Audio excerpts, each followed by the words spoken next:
ماشاء اللہ، بہن نے کیا ہی خوب اپنی تقریر پیش کی۔ اللہ تبارک و تعالی بہن کو مزید ترقیات سے نوازے۔ میں اس کے بعد ایک ایسے خطیب کو دعوت اسٹیج دے رہا ہوں جن کی تقریر میں دریاؤں کی روانی اور حقائق کی فراوانی جگہ جگہ نظر آتی ہے، جن کی گرزدار آواز ایوان باطل کو درہم برہم کرنے کی صلاحیت رکھتی ہے، جن سے میری مراد حضرت شیخی و استاذی مولانا عبد الرحمن صاحب قاسمی، معلم درجہ حفظ جامعہ اصلاح العلوم ہے۔ میں حضرت والا سے بڑے ہی ادب و احترام کے ساتھ گزارش کروں گا کہ وہ تشریف لائیں۔ فضائے بدر پیدا کر فرشتے تیری نصرت کو، فضائے بدر پیدا کر فرشتے تیری نصرت کو، اتر سکتے ہیں گردوں سے قطار اندر قطار اب بھی۔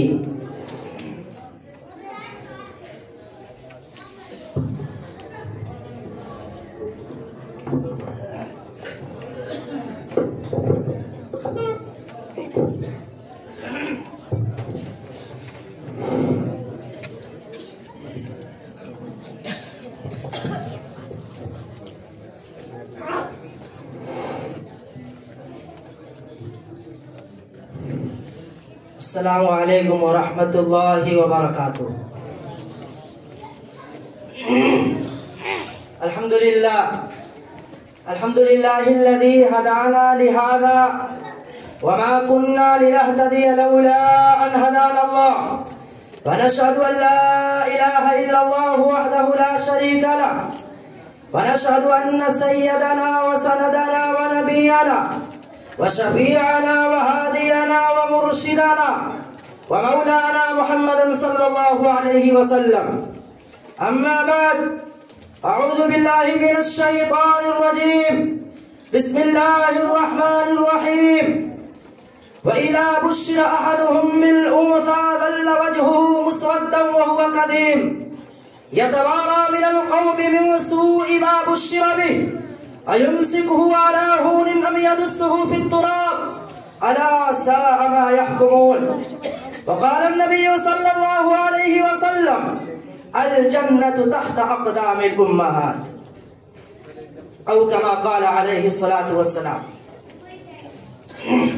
میرے محترم بزرگوں، دوستوں اور دینی بھائیوں اور معزز مہمانان کرام اور میری مائیں اور بہنیں، میں آپ حضرات کے سامنے 10 منٹ گفتگو کرنے کے لیے آیا ہوں، اور میری بات یہ عورتوں کے متعلق ہے، اس لیے کہ آپ حضرات ہر جمعہ کو امام صاحب کی تقریر سنتے ہیں، لیکن عورتوں کے یہاں اس کا کوئی انتظام نہیں ہے، اس لیے حضرت ناظم صاحب کی درخواست ہوئی کہ 10 منٹ اس کے متعلق کچھ گفتگو فرما دیں، تو میں موقع کو مناسب سمجھتا ہوں، اس لیے کہ آج موقع ہے، مائیں بھی آئی ہیں، بہنیں بھی آئی ہیں، آ گئی ہیں تو کچھ لے کر جائیں، اس لیے میں 10 منٹ گفتگو کروں گا۔ آپ سے درخواست کروں گا میری مائیں اور میری بہنیں کہ میری بات کو بغور سنیے، انشاءاللہ ضرور فائدہ ہوگا۔ دیکھیے، اس زمانے میں اور اس سے پہلے کسی بھی زمانے میں عورتوں کا کوئی مقام نہیں رہا ہے، ہر زمانے میں عورتیں ذلیل ہو رہی ہیں، ظالموں نے ظلم کیا ہے، شریروں نے ان پر بدماشی کی ہے، زانیوں نے زنا کیا ہے، لوگ استعمال کر کے ٹیشو پیپر جیسے کوڑا دان میں پھینک دیے ہیں۔ کسی بھی زمانے میں، کسی بھی دور میں عورتوں کے ساتھ انصاف نہیں ہوا ہے، خواہ کوئی بھی مذہب ہو، ہندو کوئی بھی مذہب ہو، بدھسٹ مذہب ہو، عیسائی مذہب ہو، یہودی مذہب ہو، ہر مذہب والوں نے اسلام کے سوا ہر مذہب والوں نے عورتوں پر ظلم کیا ہے. لیکن اسلام کو دیکھیے آپ، اسلام کے اندر عورتوں کی جو شان بتائی گئی ہے، عورتوں کو جو مقام دیا گیا ہے، کیا پوچھنا، عورتوں کی شان اللہ کے رسول نے بتایا کہ عورت کی مانا پردہ ہے. عورت کے متعلق آپ فرماتے ہیں کہ اگر عورت اپنے گھر کا کام کر رہی ہے تو اس کو اتنا ہی ثواب دیا جائے گا جتنا ثواب ایک امام کو دیا جاتا ہے، ایک مؤذن کو دیا جاتا ہے. میں یہ اس لیے کہہ رہا ہوں، آپ علیہ الصلوۃ والسلام کی ازواج مطہرہ میں سے حضرت عائشہ صدیقہ رضی اللہ تعالی عنہ کے پاس کچھ عورتیں آتی ہیں اور آ کر کہنے لگتی ہیں کہ امی جان، اسلام میں ثواب کمانے کا پورا طریقہ، پورا حق مردوں کو دیا گیا ہے، ہم کو نہیں دیا گیا ہے. امی جان عائشہ صدیقہ خاموش ہو جاتی ہے.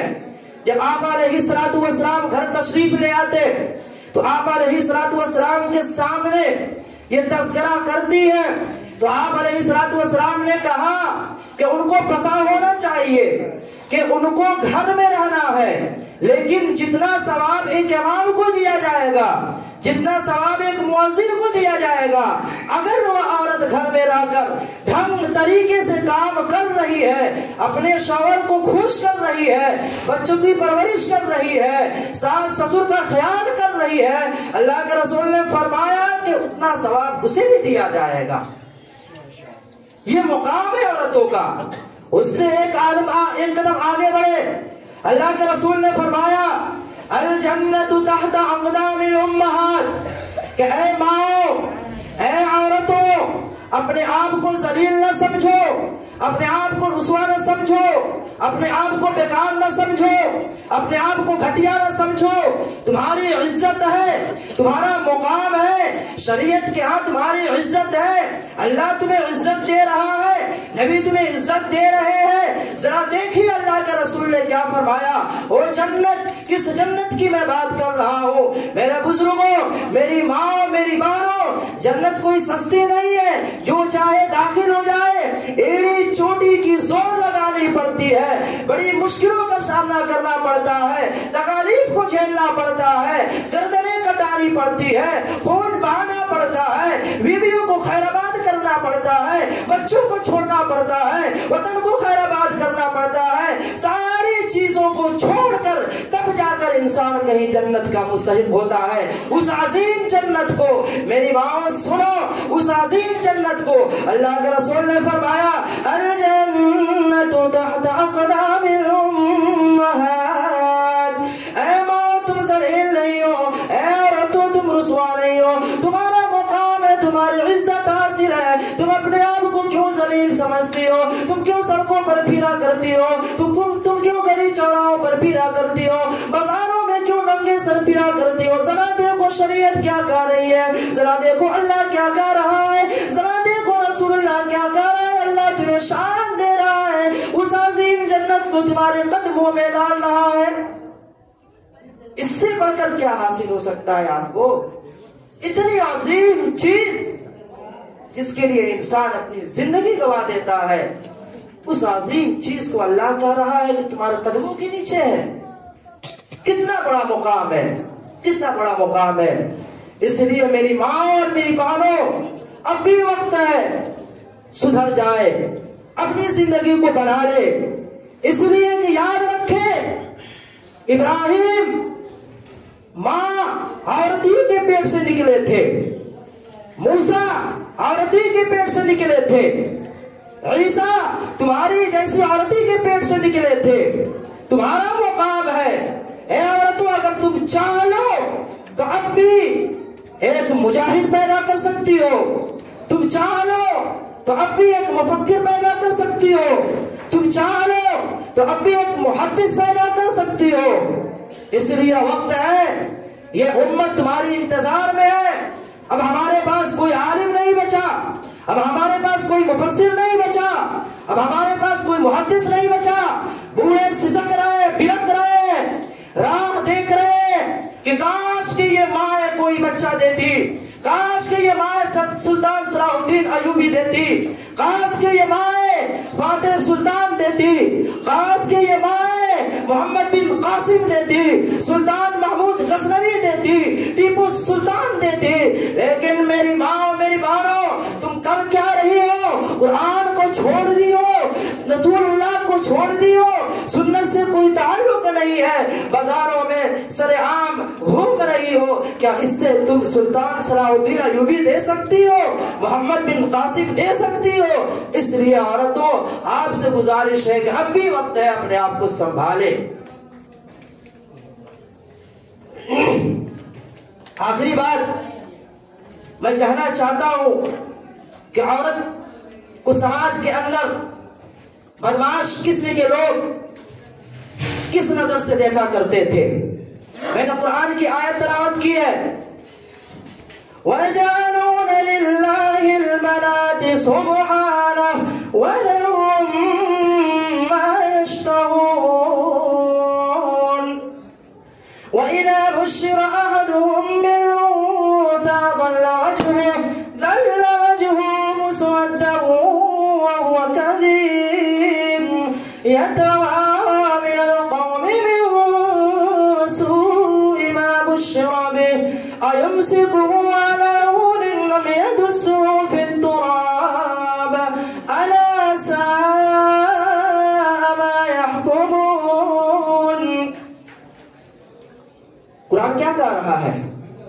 قرآن کہہ رہا ہے اے عورتوں ذرا دیکھو تمہاری کوئی عزت نہیں، یہ کافر قسم کے لوگ، یہ بدمعاش قسم کے لوگ جب تم پیدا ہوتی ہو تو کہتے ہیں کہ اللہ کی بیٹیاں ہیں، تمہیں اس نظر سے دیکھا کرتے ہیں کہ جب تمہاری پیدائش کی خبر سنتا ہے شوہر، اس کا چہرہ بگڑ جاتا ہے، اس کے چہرے پر کالک مل جاتا ہے، اس کا چہرہ خراب ہو جاتا ہے، بس مردگی چھا جاتی ہے، اس میں نالی چھا جاتی ہے۔ تمہاری آمد سے شوہر خوش نہیں ہوتا، تمہاری آمد سے گھر والے خوش نہیں ہوتے، تمہیں کوئی دیکھنا پسند نہیں کرتا، تمہارے طرف کوئی دیکھنا پسند نہیں کرتا، لوگ تمہیں استعمال کر کے پھینک دیتے ہیں۔ کوئی مقام نہیں ہے عورتوں کا۔ احسان مانیے کہ اسلام نے آپ کو مقام دیا ہے۔ یہ آیت جو میں نے پڑھی ہے اس کے تئیں ایک واقعہ لکھا ہے۔ تاریخ کے اندر ایک شخص تھا جو کافر تھا، جس کی کنیت ابو حمزہ تھی، وہ بڑا مالدار قسم کا آدمی تھا، وہ اپنی مجلس لگایا کرتا تھا۔ ایک دفعہ وہ اپنی مجلس میں بیٹھا تھا، نوکرانی اسے آ کر خبر دیتی ہے کہ تمہارے یہاں لڑکی پیدا ہوئی ہے۔ اب دیکھیے وہ کیا کرتا ہے، جب یہ خبر ملتی ہے کہ تمہارے یہاں لڑکی پیدا ہوئی ہے، وہ شخص اپنی مجلس سے کھڑا ہو جاتا ہے اور اپنے علاقے کو چھوڑ کر کہیں دور چلا جاتا ہے، اور اس کے بعد دوبارہ کبھی اپنے علاقے میں نہیں آتا، گاؤں کو چھوڑ دیتا ہے۔ اس کی عورت غم کے مارے یہ کہتی ہے کہ اے حمزہ تمہیں کیا ہو گیا؟ کیا بچی دینا میرے بس کی بات ہے؟ یہ تو اللہ کی طاقت ہے، اللہ جسے چاہے بچہ دے دے، جسے چاہے بچی دے دے۔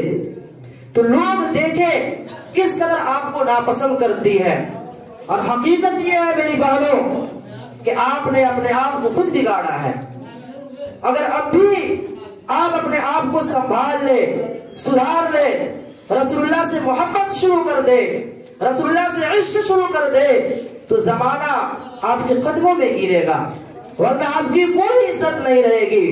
خواہ مخواہ کسی لڑکے سے محبت کرتے ہیں، کبھی اس لڑکے سے محبت، کبھی اس لڑکے سے محبت، یہ قیامت کی نشانیوں میں سے ایک نشانی ہے۔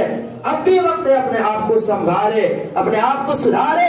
اگر محبت کرنا ہے تو رسول اللہ سے محبت کیجئے، اگر محبت کرنا ہے تو اللہ سے محبت کیجئے، قرآن سے محبت کیجئے۔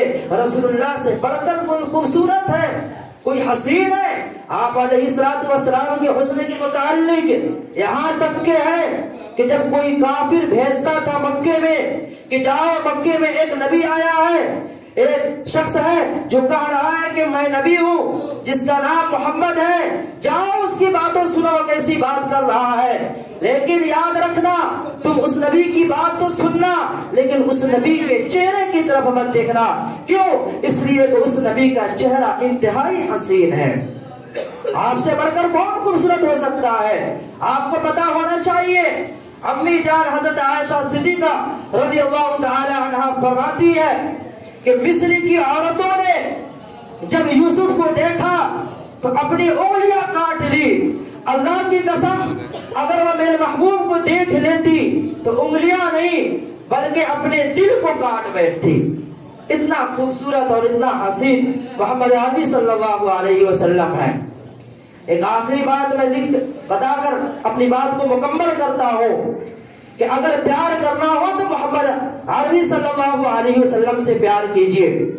وہ پہلے کی شہزادیاں تھی، وہ پہلے کی عورتیں تھی جو آپ علیہ السلام سے پیار کرتی ہے۔ ایک چھوٹا سا واقعہ میں سنا کر اپنی بات کو ختم کرتا ہوں۔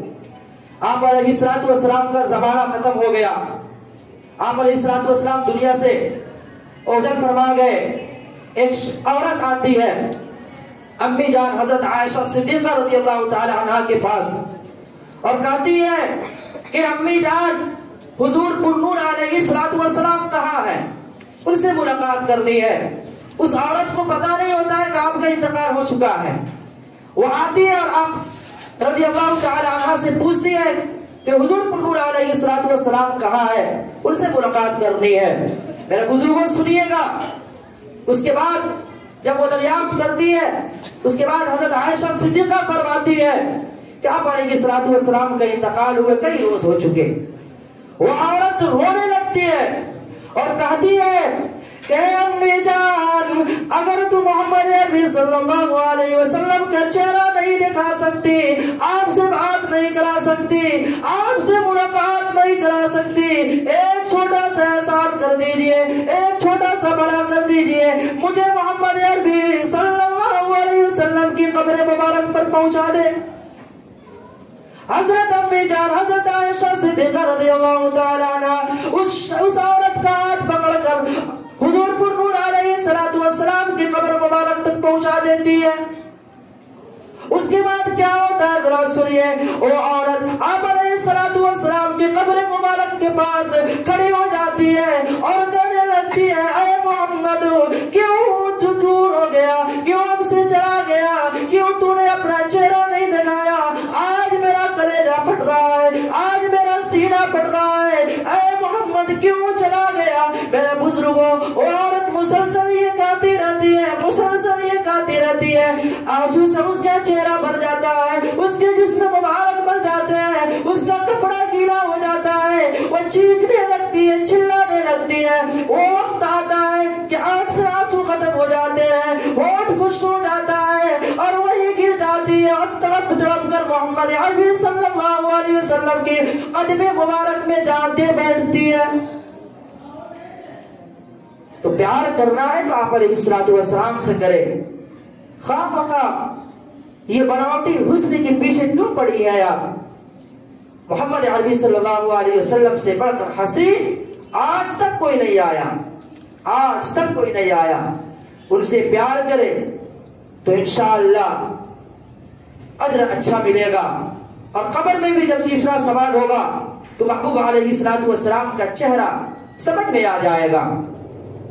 ورنہ اگر اب بھی نہیں سدھری، باز نہیں آئی، یاد رکھے آپ علیہ السلام جب معراج کے لیے گئے تھے، آپ علیہ السلام کا گزر ایک تنور سے ہوا، ایک گڈھے سے ہوا۔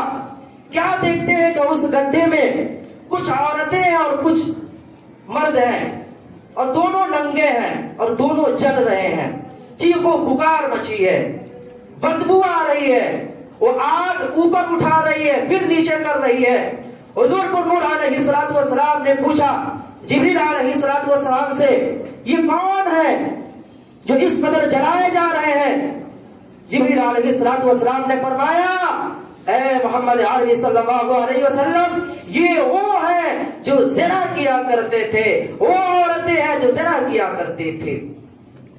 اس کے بعد آپ علیہ السلام کا گزر ایک اور گڈھے کے پاس سے ہوا جس سے انتہائی خطرناک قسم کی بدبو آ رہی تھی. آپ علیہ السلام نے پوچھا جبرائیل سے یہ کون لوگ ہیں؟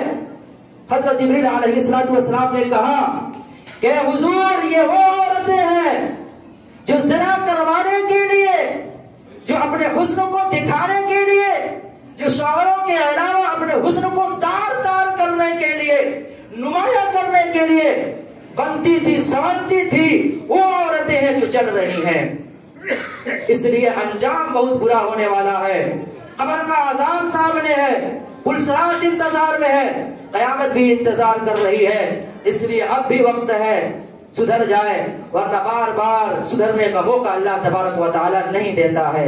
امید ہے کہ آپ حضرات، آپ مائیں بہنیں عمل کریں گی. اللہ تبارک و تعالی عمل کرنے کی توفیق عطا فرمائے. آمین. وآخر دعوانا الحمدللہ رب العالمین.